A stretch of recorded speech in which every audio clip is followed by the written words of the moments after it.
A paciente olha para o espelho, aponta para o bigode chinês e diz: doutora, eu queria preencher essa linha. Essa é uma cena muito comum no consultório e, justamente por ser tão comum, muita profissional acaba aceitando a queixa exatamente como ela chega. Só que existe um detalhe importante. Aquilo que a paciente aponta nem sempre explica o motivo pelo qual aquela região começou a incomodar. Hoje eu quero mostrar como eu faço essa leitura antes mesmo de pensar em qualquer procedimento.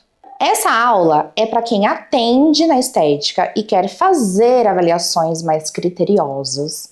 Eu não vou ensinar técnica de preenchimento aqui, não vou também mostrar um protocolo para tratar sulco nasogeniano.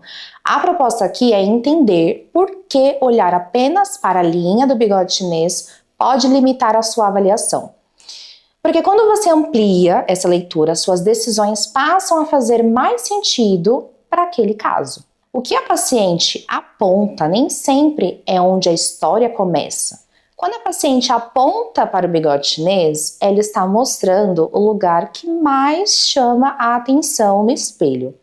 Mas isso não significa que aquela região seja a origem da percepção do envelhecimento. Essa diferença parece pequena, mas influencia toda a forma como você conduz a consulta.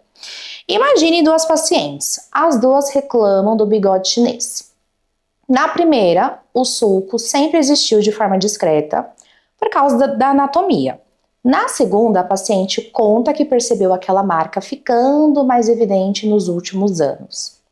Visualmente, as duas apontam para a mesma linha, mas o contexto já mostra que elas não chegaram até ali pelo mesmo caminho. É por isso que eu gosto de investigar antes de concluir. O sulco nasogeniano faz parte de um conjunto. Existe um erro bastante comum: olhar para o sulco nasogeniano como se ele existisse isolado do restante do rosto. Na prática, essa região conversa com outras estruturas. Quando eu avalio esse tipo de queixa, também observo o terço médio da face. Como está o suporte dessa região?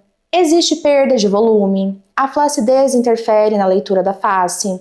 A qualidade de pele acompanha a idade daquela paciente? Como a expressão facial participa dessa percepção? Essas observações ajudam a entender por que aquele sulco nasogeniano ganhou destaque ao longo do tempo. Olha esse ponto que muita profissional deixa passar. Às vezes a paciente diz: meu problema é só a linha.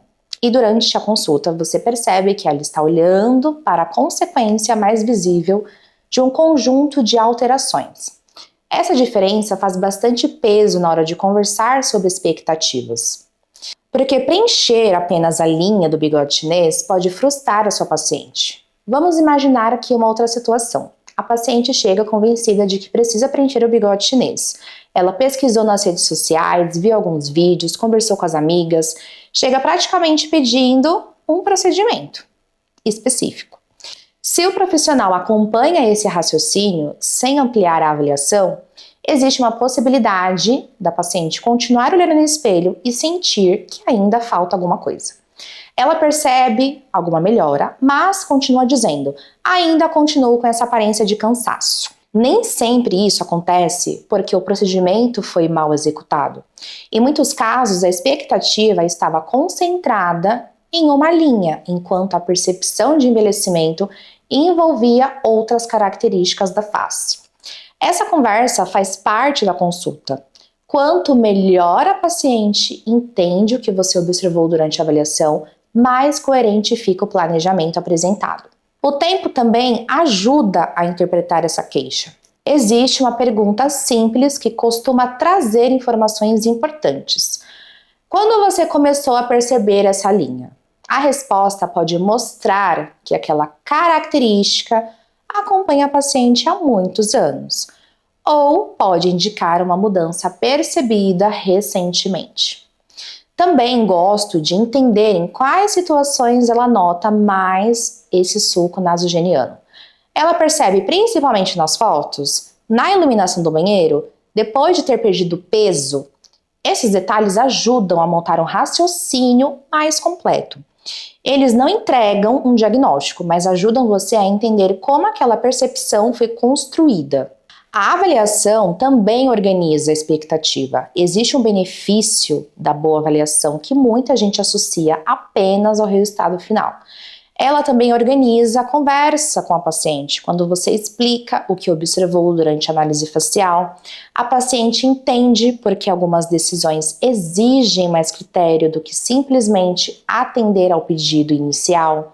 Essa postura fortalece a relação de confiança. Ela percebe que existe um raciocínio clínico por trás da conduta.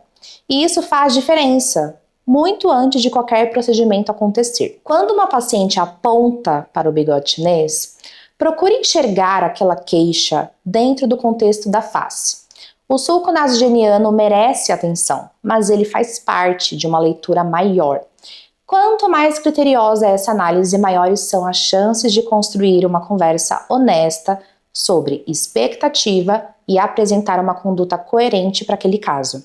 Esse tipo de raciocínio é construído durante a prática, estudando anatomia, observando a paciente e desenvolvendo capacidade de análise.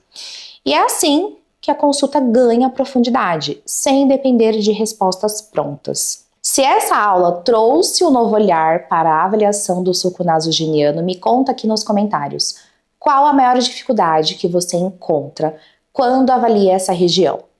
Eu gosto de acompanhar essas respostas porque elas também ajudam a definir os próximos conteúdos do canal.